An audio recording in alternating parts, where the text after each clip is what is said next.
Księga Tobiasza rozciąga się między dwoma domami. Między dwoma domami, które wydają się zmierzać ku pustce. Ale tylko wydaje się, że tak będzie. Rodzice Sary nie wiedzą o tym, że Sara jest na progu samobójstwa. Zły duch mieszka w tym domu. Zły duch atakuje Sarę. Zmierza do tego, żeby odebrać jej chęć do życia. Nie wiem, jaki duch mieszka w domu Tobiasza, ale tam dzieje się też źle. Dzięki pewnej wędrówce obydwa domy zostają uzdrowione. Księga Tobiasza rozciąga się między dwoma domami, które ocierają się o złowieszczą pustkę. Dom rodziny Tobiasza i dom rodziny Sary. Relacja pomiędzy tymi dwoma osobami uzdrawia obydwa domy. Tak, relacja jest uzdrawiająca. Dzisiaj ludzie boją się relacji, bardzo za nią tęsknią, ale też boją się. Bardzo tęsknią za miłością i sobie jej odmawiają, nie wierzą. Księga Tobiasza nie jest księgą archaiczną, jest księgą współczesną. Zawsze zresztą tak będzie. Zawsze będą takie problemy. Chodzi o to, by umieć wyjść z domu rodzinnego, nie porzucić go, nie uciec z niego, ale po prostu wyjść, by umieć dojść do domu Ojca w niebie. Na pewno też o to chodzi. Ale też chodzi o to, żeby uzdrowić własne domy. Dopóki człowiek nie dojdzie do Boga, to nie ma po co wracać nawet do rodziny. Bo z czym? Albo z kim? Dzisiaj człowiek jest bardzo bezdomny.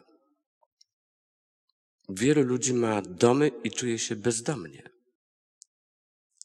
Popatrzmy jeszcze na księgę Tobiasza. Jest paradoks. Rodzice Tobiasza zostają w domu. Ale tak naprawdę oni są bezdomni. Chociaż mieszkają w domu. Dlaczego? Bo w domu zabrakło syna. Ich dom jest pustka. W tym wypadku, w tej interpretacji, nowy Tobiasz jest figurą Chrystusa. Jego przyjście jest jakby przyjściem Chrystusa do domu. Gdy Chrystus wkracza do naszego domu, do naszego serca, staje się światłem naszych oczu. Stary Tobiasz mówi, ujrzałem Cię, Ty jesteś światłem moich oczu. Tak samo mówi matka. Przypomnijcie sobie taką scenę, jak Jezus zaginął w świątyni i rodzice szukali Go 3 dni. Jest napisane w Ewangelii Łukasza, że nie mogli Go znaleźć wśród krewnych i znajomych i wrócili do świątyni. I matka mówi, szukaliśmy Cię z bólem serca. Ale Jezus im powiedział, powinienem być w tym, co należy do mojego Ojca. Czyli ja jestem w domu, jestem w świątyni. Daje im do zrozumienia, że to oni się zgubili, bo zgubili Jego. Kto naprawdę się zgubił tam? Jezus czy rodzice? Na szczęście oni uznali, że nie ma co wracać do domu, nie ma po co wracać do domu, gdy nie będzie w nim Syna. Ważne jest oczywiście to, najważniejsze jest oczywiście to, że Jezus ma mieszkać w domu. Również ważne jest to, że rodzice mają odzyskać miłość do swoich dzieci.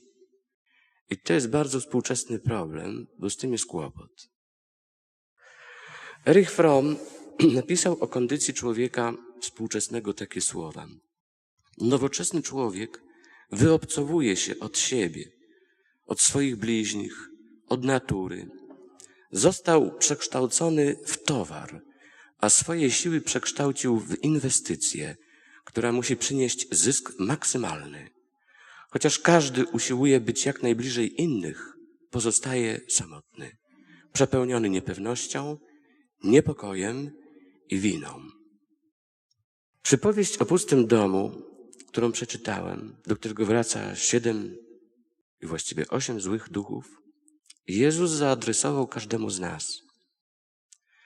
Bo grozi nam to, że możemy być niespełnieni, niewypełnieni, puści. I wtedy bardzo łatwo wchodzi w nas zło.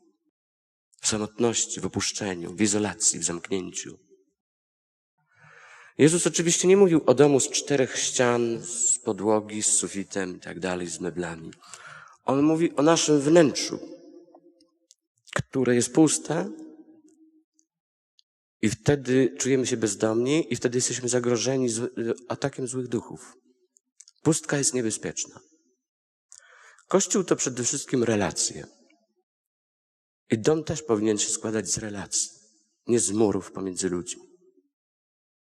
Nie dlatego człowiek jest bezdomny, bo nie mieszka w swoim domu, ale dlatego, ponieważ w jego wnętrzu może być pustka, że jest zamknięty na drugiego człowieka, jest zamknięty w rodzinie na kogoś, że są podziały pomiędzy najbliższymi osobami. I później trudno te bariery, przeszkody pokonać w przyszłości, bo jeśli w domu rodzinnym powstają podziały, to człowiek boi się w przyszłości otwierać na kogokolwiek innego, bo jeśli najbliższa osoba, ojciec, matka, dziecko, są nieufni wobec siebie, to jakim cudem w przyszłości mogę zaufać mojej małżonce, mężowi, dzieciom, innym osobom? To będzie bardzo trudne zadanie. Nawet jeśli rodzice by nas wygnali z domu, ale w naszym wnętrzu mieszkałby Jezus, to nie czulibyśmy się bezdomnymi wygnańcami i jest możliwość odbudowania tych relacji. Nawet jeśli nasz dom był najbardziej spustoszony, ale przyjmujemy do swojego wewnętrznego domu, do duszy Jezusa, to jest możliwe uzdrowienie wszystkiego. Jest możliwe spełnienie się we wszystkim. Jest możliwe wierzyć w miłość w przyszłości. Psalm 27, wiersz 10 mówi tak. Choćby mnie opuścili ojciec mój i matka, to jednak Pan mnie przygarnie. Osamotnienie wywołuje niepokój, a niepokój sprowadza złe demony, jak mówi Ewangelia Mateusza, którą czytałem tutaj. Zły duch nie zaznał pokoju w pustkowiu i postanawia wrócić 7 innymi. Jeszcze raz powtórzę, dopóki nie mam wewnątrz siebie wypełnienia Bogiem, w każdej chwili mogą wrócić do nas złe duchy. Ważne jest wypełnienie się drugim człowiekiem, relacją z drugim człowiekiem, ale niesamowicie ważniejsze jest mieć w sobie Jezusa. Bez tego jestem narażony na to, że moją pustkę nawiedzi jakieś zło. Nie dlatego wierzymy w Boga, albo przyjmujemy komunię, albo szukamy Jezusa, szukamy przeżycia duchowego, żeby ubogocić się intelektualnie, albo żeby mieć jakieś przeżycie, przygodę. Chodzi nam o to, żebyśmy nie byli wewnętrznie osamotnieni, puści, bo różnie jest z naszymi rodzinami, różnie jest z naszymi relacjami z innymi osobami. Są to i udane, i nieudane historie, bardziej lub mniej. Ale to, co najbardziej nas zabezpiecza, co nam gwarantuje, że zło nie wejdzie w nas, to jest Jezus. Sara, dopóki nie spotkała młodego Tobiasza, była osobą zrozpaczoną, chociaż miała bardzo kochających rodziców. Jak powiedziałem, nowy Tobiasz jest figurą Chrystusa. Dopiero kiedy spotyka Tobiasza, zły duch od niej odchodzi. Nawet kochający ją rodzice nie mogli wygonić złego ducha. Nawet miłość ludzka nie uwalnia jeszcze. Dopiero miłość Jezusa nie tylko zabezpiecza, ale i uwalnia od złego ducha, od różnych Asmodeuszów. Ja i ty możemy mieć różne historie z przeszłości, z naszymi rodzinami. Bardziej lub mniej cierpiące. Nie zawsze jest tak, że ci rodzice są tak kochający, jak na przykład rodzice Sary. Ale nawet gdyby byli tak kochający, to jeszcze nie zabezpieczą naszego serca. Tylko Jezus. I dlatego jesteś na tych dniach tutaj, żeby sobie to uświadomić, że twoją pustkę i samotność, żeby nie wypełniło zło, to powinien wypełnić On, Jezus. Osamotnienie, powiedziałem, wywołuje niepokój, który kusi, prowokuje złe duchy. On nie może zostać też w pustce, bo też jest duchem pustoszącym. On też musi próbować się czymś czy kimś wypełnić. Jeśli nie ma w nas Boga, jest to bardzo niebezpieczny stan dla człowieka.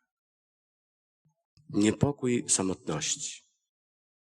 Kiedy jest niepokój samotności, rodzi się w nas pragnienie gratyfikacji, wynagrodzenia sobie tego, spełnienia. No i pojawia się co? Może nieczystość, może pijaństwo, może wstręt do siebie, złość, smutek, rozpacz. Wypełniamy się wtedy czymkolwiek i kimkolwiek, byleby nie być w pustce. Jeszcze raz przypomnę syna marnotrawnego. Syn marnotrawny w niepokoju ucieka z domu ojca. Ucieka, bo mieszkał w domu z ojcem, ale ojca nie miał w sercu.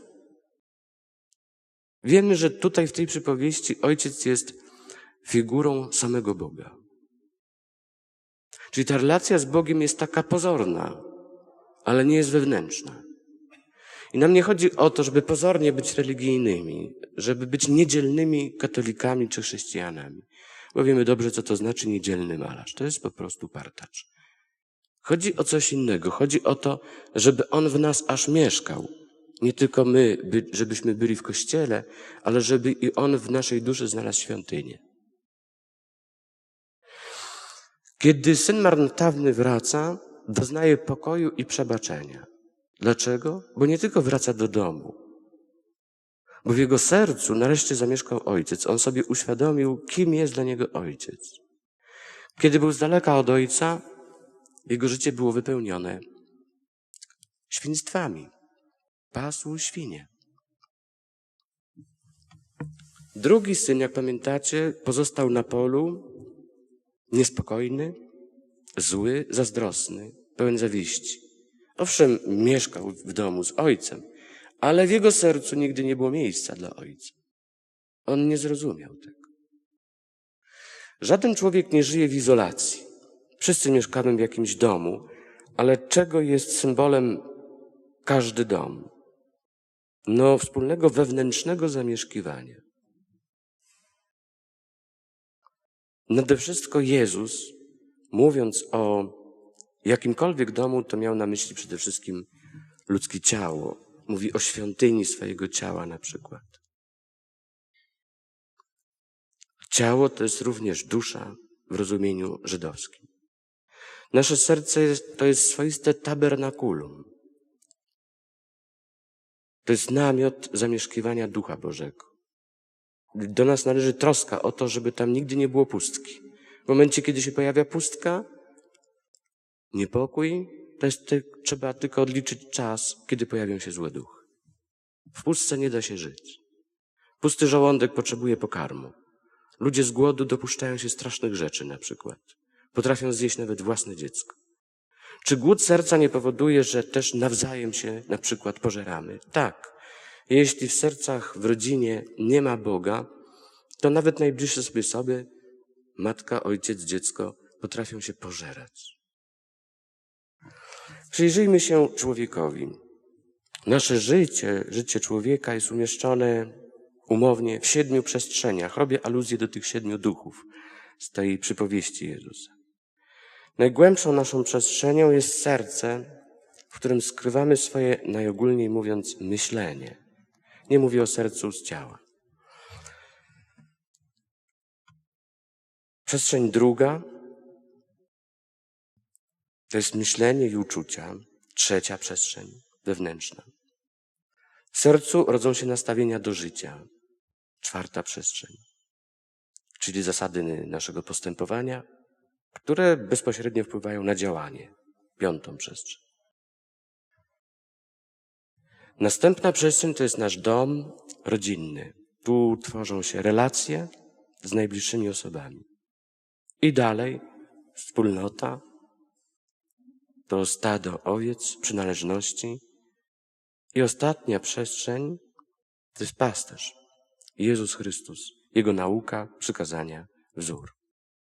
We wszystkich tych przestrzeniach powinniśmy doznawać miłości Bożej, powiem inaczej, łaski Bożej. Jeszcze inaczej powiem, łaskawości, tego charizo, tej miłej łaski, doznawać życzliwości Boga.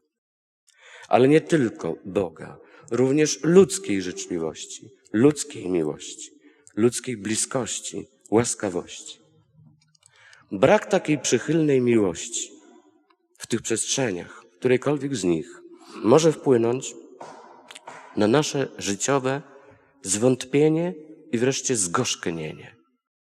Jak pisze Winfried Hahn, cytując list do Hebrajczyków, baczcie, aby nikt nie pozbawił się łaski Bożej. Dlaczego się nie pozbawił łaski Bożej?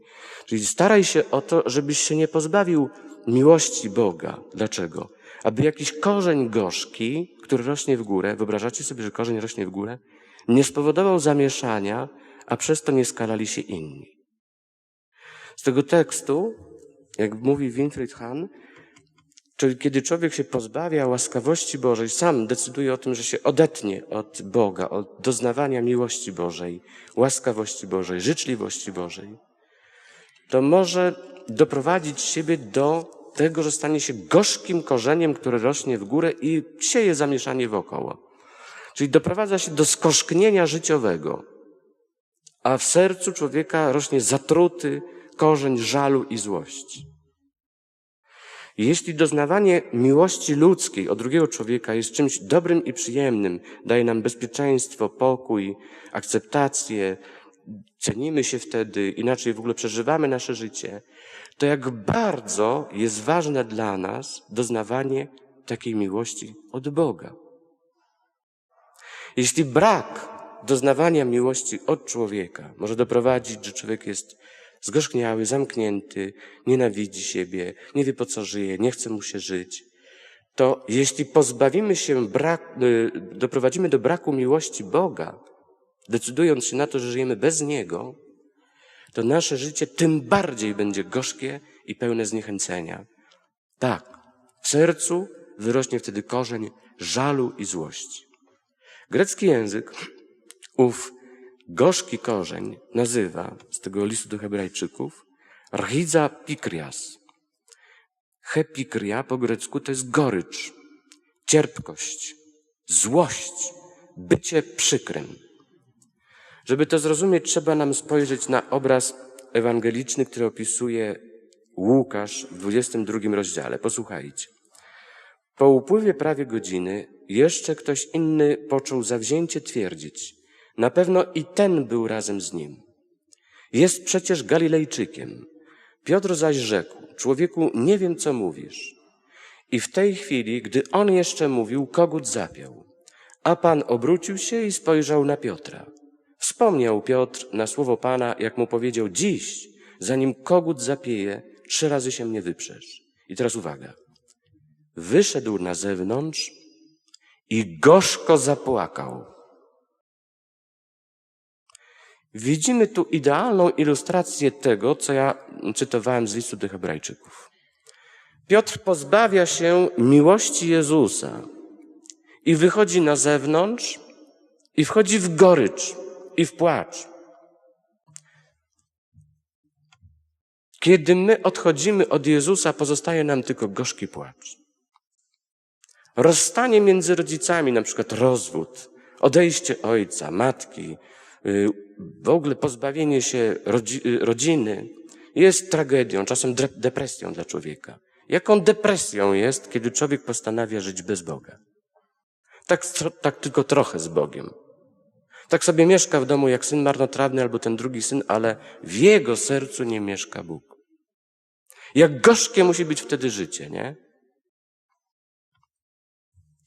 Odcięcie się od przyjaźni z Jezusem, od łaskawej miłości doprowadziło Piotra do gorzkiego płaczu. Wyjść na zewnątrz to dosłownie opuścić Jezusa, które prowadzi do jednego, gorzkiego płaczu. Podobnie gdy w domu albo we wspólnocie doznajemy wypierania się nas przez najbliższe osoby, tak jak Piotr wyparł się Jezusa, ogarnia nas złość. Żal, gorycz, przykrość, kiedy ojciec mówi dziecku, nie chcę cię znać, bo matka mówi, nic z ciebie nie wyrośnie, albo nie chcę na ciebie patrzeć. Nie?